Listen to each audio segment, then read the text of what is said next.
All right, here we go. Here is our deal. We are writing two-step equations. Yesterday we were writing one-step equations. Today we're writing two-step equations. Same things apply. With these ones, probably the whole picture thing, not going to be that big of a deal, but understanding the situation is a really big deal. So here's our first one. I'm going to do like 3 different problems for you, and hopefully you can get this figured out. Here's our first problem. A 1-year membership to Metro Gym costs $460. That's for the year. Okay. So as we do this, I'm going to highlight some of the information that you're probably going to want to know. $460, and that is a 1-year membership. Okay, that's important to know that that's for 1 year. Okay. They have a fee of $40 when you join, so they tack that on right away. As soon as you join, 40 bucks. And the rest is paid monthly. So we're going to pay a certain amount every month plus this $40, and that's going to be my total cost for the year. It says write an equation to represent what you will pay monthly for the year-long membership, and this is the one we really want to focus on. Write an equation. It's really the same equation, they just put it 2 different ways. That would help members find out how much they pay per month. So first thing we got to do here is we've got to figure out our variable. We'll call it the one thing that we don't know. How much would they pay per month? I don't know that, okay? So what I'm going to do is I'm going to put x equals, hold on, let me see here. Uh-oh, my pen's not working. Look at that. That's fascinating. My pen's not working. Let me go here. Let's go back. My pen is not working. Unless, oh, it is working. Check this out. This is awesome. My pen, it is working, except I didn't have it on black. I had it on gray. What a dork. Oh my gosh, I can't believe I was doing that. There's all these gray marks right there. We just can't see them. How about that now? Here, yeah, look, we can see in white. It's like in black. It's like trying to write with white. I can't even speak this morning. It's really early, by the way. How did they get this picture of me? That's what I want to know. All right, x equals how much they pay per month. So we're going to say the cost per month.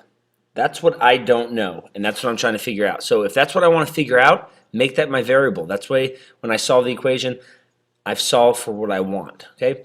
So what we have to do is we have to figure out how we do this. A couple different things that you could do is writing yourself a word description sometimes will help us. Okay. So a word description would be something like this. I'll type it out for you. Just to understand the situation, we might do something like, what are the things that are going to the total cost? We've got the initial fee, okay, and then additionally we have our monthly cost, okay, and then we have what is our total cost. Okay, so if these are our 3 things that we've got, let's see if we can figure these out, and then we'll figure out the relationship between them. Our initial fee, that's easy. I know what my initial fee is. Okay, that's going to be $40. My monthly cost, I don't know what my monthly cost is going to be. Okay, but I know that this is for 1 year. So I know whatever my monthly cost is, I multiply it by 12, and that's going to tell me how much I paid for the year.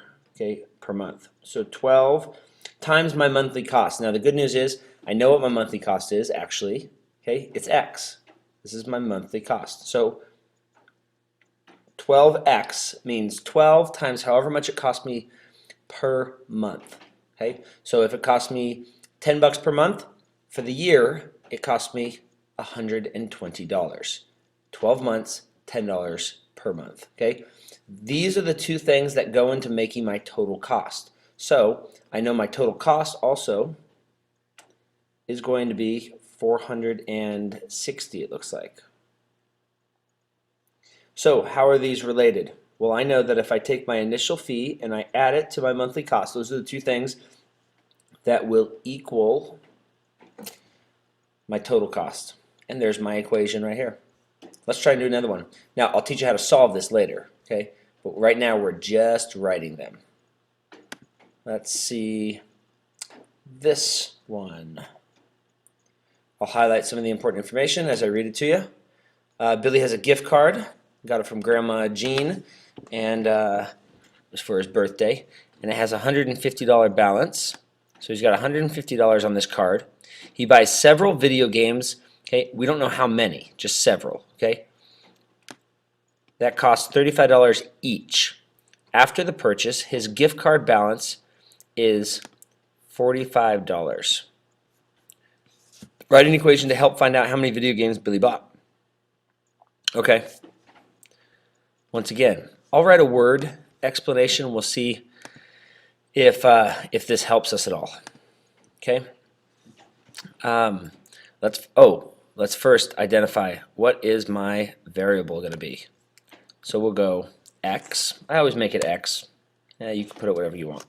We'll go x equals, and in this case it says write an equation to find out how many video games Billy bought. So x must be the number of video games he bought. That was easy. We just take the question, we make it right into our variable. Okay, now let's write out some of the things. If he's got $150 on his account, we know that there's a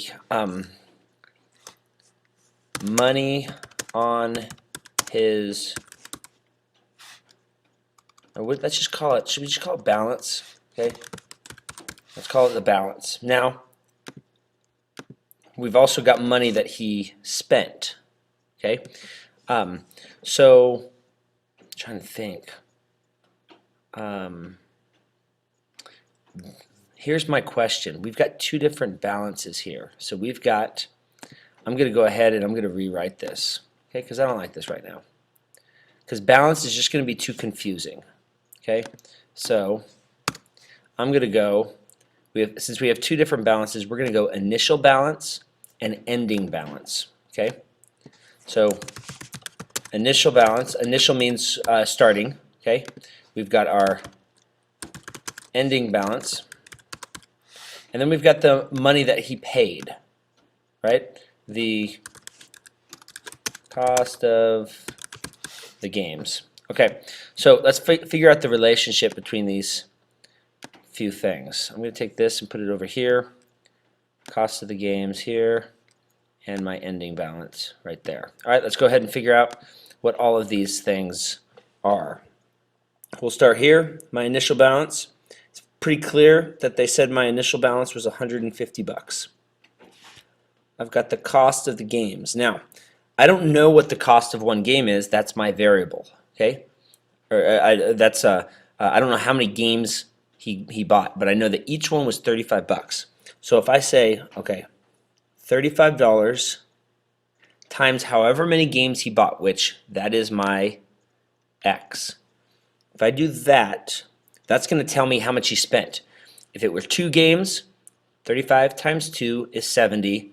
That's how much money he spent on the games. Okay, whatever it is, 35 times however many games he bought. And I know my ending balance here. And that would be $45.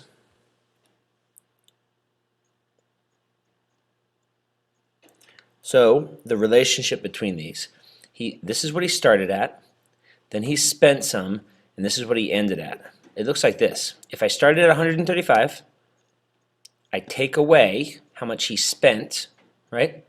That should equal what's left. And there's my equation. 150 minus 35x equals 45. Let's try one more. I think one more. And here we go. A group of adults plus one child. That's important. There's only one child. Attend a movie at Cineplex 15, which I hear is really, really good. Okay, I think they went and saw Star Wars, or I'm not sure. Tickets cost $9 for adults and $6 for kids. The total cost for the movie is $78. Obviously, they weren't seeing a matinee. Write an equation to find the number of adults in the group. Okay, let's first start there. I'm gonna change it up a little bit just because I'm crazy like that. Okay, write an equation to find the number of adults in the group. Here we go. A for adults equals the number, that's not hashtag,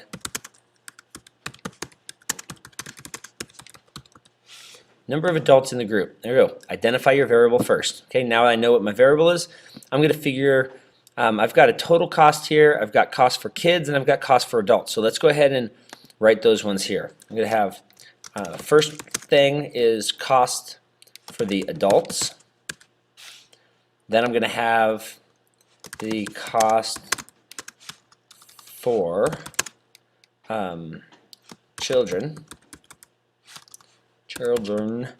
and the last thing was the total cost, right? All right, these are the three things: adults, kids, total cost. Okay, we're going to write these out and then we're going to figure out how they're related to each other. So we'll start here, the cost for adults. Now, I don't know what's the total cost for adults. I know that one adult costs $9. But I also know that there's more than one adult, okay, because it says a group of adults. So if I take 9 and I multiply it by how many adults there were, that'll tell me the cost for all of the adults. For example, if there were 10 adults, 9 times 10 is going to be 90. I spent $90 on the adults, okay? So I'm going to write 9 times A, because that's going to be 9 times however many adults there were. That'll be my cost. Now the cost for kids. The cost for kids is $6. Okay, I don't have a variable for kids, so I couldn't say like C equals number of the kids and then go 6C. I wouldn't want to do that, mainly because they already told me how many kids went. One kid. So how much is it cost? The total cost for that one kid? Well, that's just going to be 6. So I can go just 6 here. And then I've got last thing, which is my total cost. And the total cost of this looks like it's going to be $78. So what's the connection between all of these? Well, how do I get my total cost? I take the cost, the money that I spent on the adults, I add how much I spent on the kids, and that should equal the total cost. So all you have to do here, add and equal. My equation is 9a plus 6 equals 78. I will show you how to solve that later. Let me see. Are we done? Yeah. Praise Jesus. All right. Hallelujah. We are done. You guys are rocking it. I will see you later. Weidmann's out.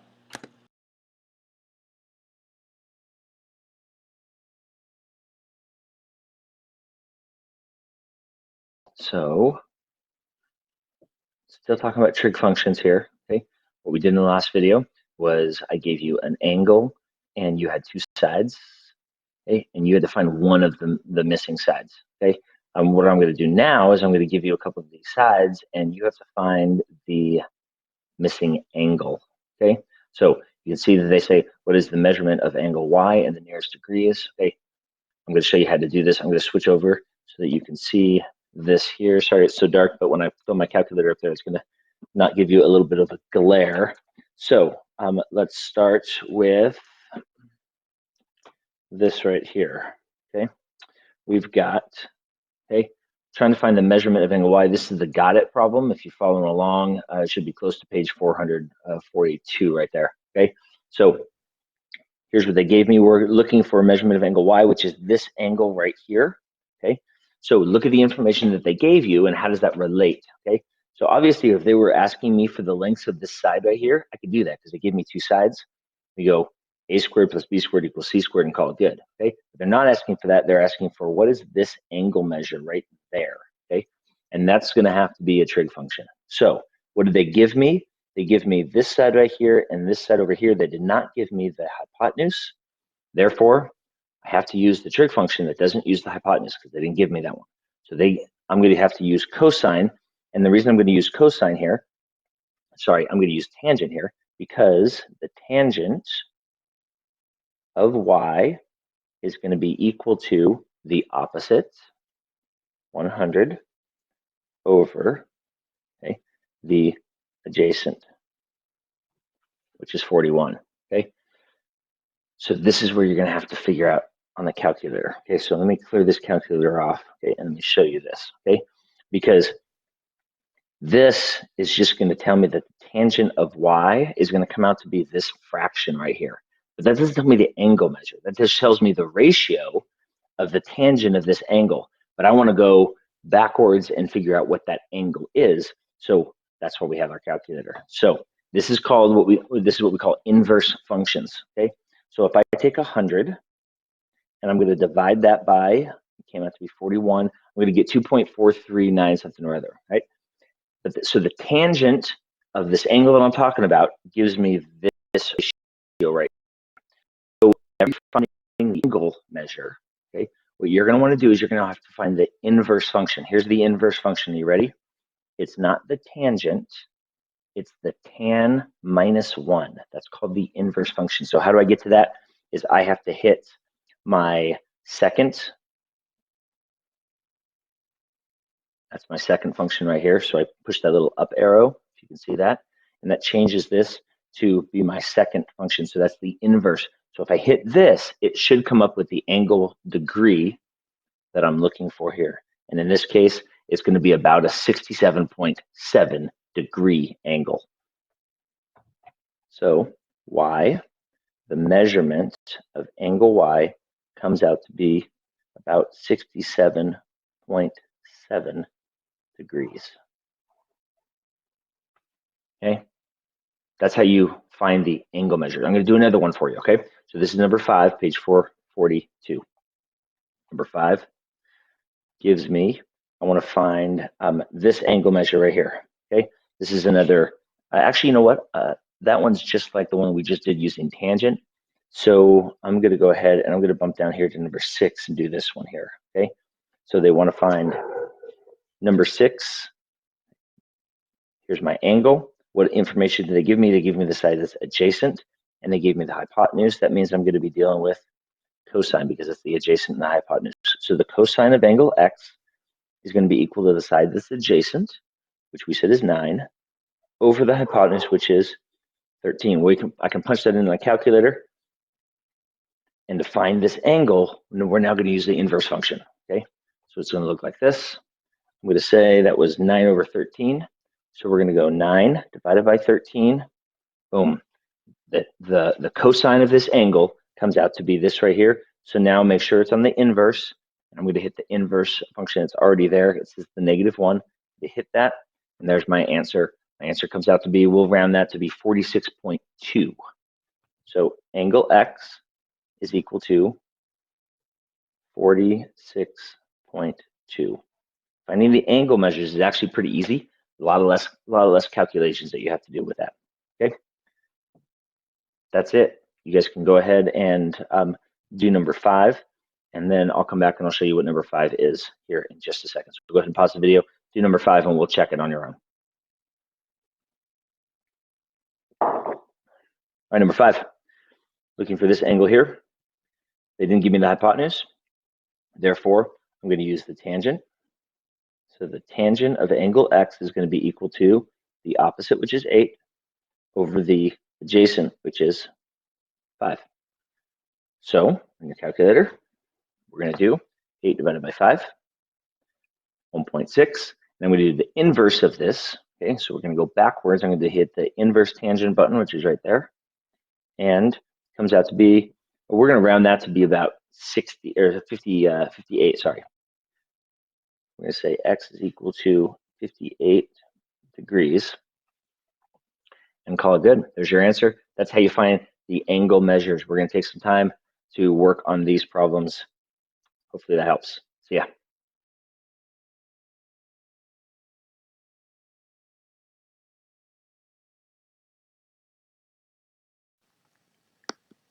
All right. Well, welcome to Flip Week. This is going to be an interesting week. Hopefully you enjoy it. First couple things. Remember that after this video, you're going to need to answer some questions on the wiki, and they'll be there in a little form. Just make sure you fill it out and hit submit, and that'll count as an assignment. Tomorrow we'll do some problems that deal with what I'm talking about right now. First thing we need to do is talk about inequalities, this word right here. In case you don't know what an inequality is, when we're talking about inequalities, we're talking about any equation or any type of equation that doesn't have, it's unequal, which means it doesn't have an equal sign. We're going to be dealing with greater than, less than, greater than or equal to, remember, because equal to has that little bar underneath it, and then less than and equal to. Those are all inequalities. So we're dealing with any type of equation that has these right here, not an equal sign, okay? And this whole chapter is going to be on inequality, so it's cool. We're gonna get pretty good at it. First thing you need to write this down in your notes, is a solution to an inequality is any number that makes the inequality true. So when we're talking about solutions, when they say, is this a solution, what we're really talking about is, does this number that they give us make the inequality true? So for example, I'll give you an example. Here's x is greater than 4. And they might say, is 7 an answer to that? Well, if I take 7 and I plug it in for x, does 7 make this inequality true? And all of you right now should be saying, well, 7 is greater than 4. So, yes, 7 is an answer. We could try another one. And we could say, let me erase this. We could say, is x or y? Let's try y this time. We'll go y is less than or equal to -2. Well, my question is -1 a solution to this? -1 an answer? Well, let's try it. Plug in -1 for y is less than or equal to -2. -1 is actually greater than -2.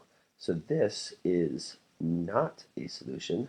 We could say no, because -1 is not greater than -2. This answer right here, this number, does not make the inequality true, and so it's not a solution. This number did make the inequality true, so it is a solution. I think you guys can probably get that. Let's move on. I want to try maybe a few more difficult problems. So I'm going to try A, and then I'm also going to do B for you as well, and just show you how to do this, because you guys are going to have to do some of these problems on your homework for tonight or tomorrow. Is each number a solution to 6x minus 3 is greater than 10? Whoa, that's a little bit more complicated than what I just did. Is 1 an answer to this? So, in other words, when I take 1 and I plug it in, remember plug and chug, if I plug it in, does it make this true? Well, let's see. So I'm going to take 6, and then wherever I have that variable, I'm going to put parentheses. Minus 3 is greater than 10. Well, they asked me if 1 was the solution. So I'm going to take 1, I'm going to take that 1 right there, and I'm going to plug it in. And now I'm just going to plug and chug. This means times. So 6 times 1, this right here gives me 6 minus 3. Is that greater than 10? Well, 6 minus 3, that looks like 3. So the question is 3 greater than 10? That looks like a 6 almost. And the answer is not in this lifetime. So is 1 a solution? 1 is not a solution. No, you can put not or no. Those are all possible answers. It doesn't work. Okay, so let's go back and let's try this now. Okay, instead of plugging in 1 in there, let's see what we get. If we plug in a different number, let's take 2 for example, letter B. And let's try and take 2 and plug 2 in to our equation and see if 2 is going to work. There we go. And we go 6 times 2, that's going to give me 12. 12 minus 3 is 9. And once again, same thing is true. 2 does not make my equation true because 9 is not greater than 10.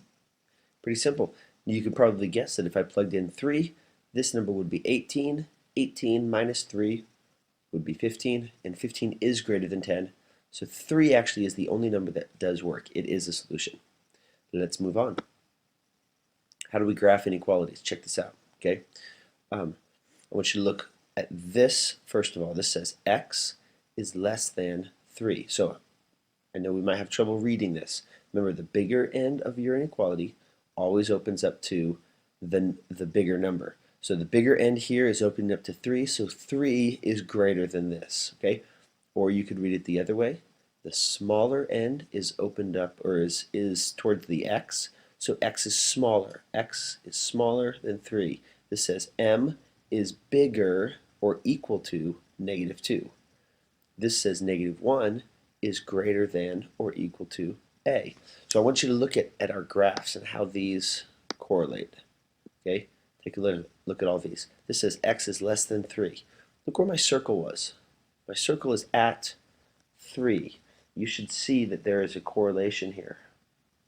My circle was at 3 and my number was 3. Look at this next one. M is greater than or equal to -2. Look where my circle's at. My circle's at -2. And my number is -2. And the last one, -1 is greater than or equal to a, and my circle is at -1. So we can create a rule here if you want. The circle, when we're graphing these inequalities, all we have to do is look at this number and we put a circle there. Okay? Our circle, that's our starting point. Okay? Now, this says x is less than 3. So what we're going to do is we're going to shade in all of the inequalities. We're going to shade in all of the numbers that are less than 3. Because remember, there's lots of numbers that are less than 3. Okay? We want all of the answers. So you don't just say, oh, well, the answer is 1 because 1 is less than 3.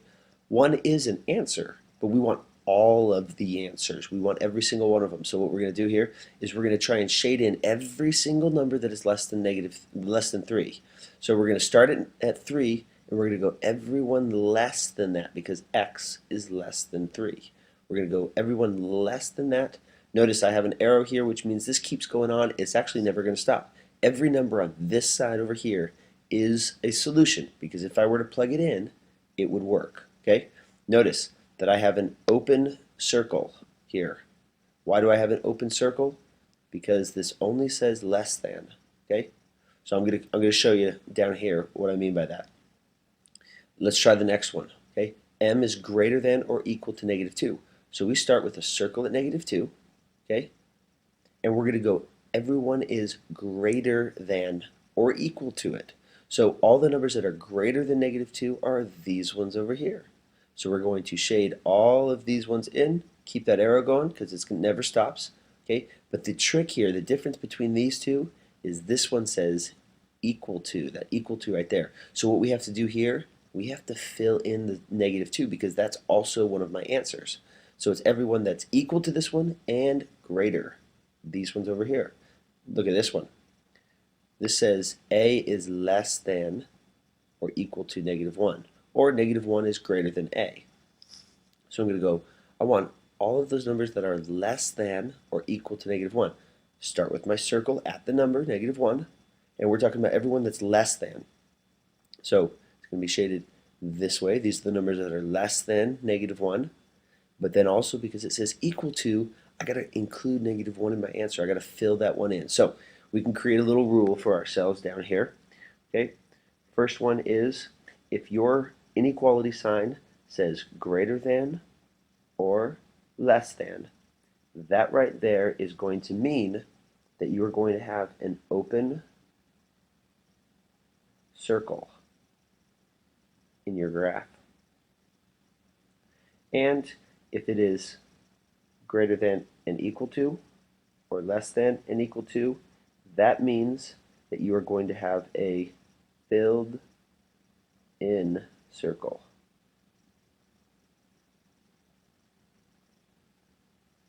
M, seriously?